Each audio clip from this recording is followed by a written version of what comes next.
আলাইকুম প্রিয় ভিউয়ার, যখন তোমাদের দেখাচ্ছি গাড়ি ভ্যাকুম ক্লিনার দিয়ে কীভাবে পরিষ্কার করা হয়। এই যে আমরা BMW গাড়ি নিয়ে আসছি ওয়াশ করার জন্য। এই যে ভ্যাকুম ক্লিনার দেওয়া ভিতরে যে বালু কণা আছে এগুলো নিয়ে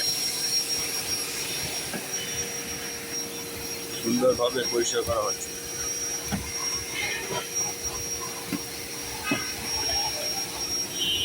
এই যে বালুগুলো দেখা যাচ্ছে নিচে, এগুলো সম্পূর্ণই উঠে যাবে ভ্যাকুম ক্লিনারের কারণে।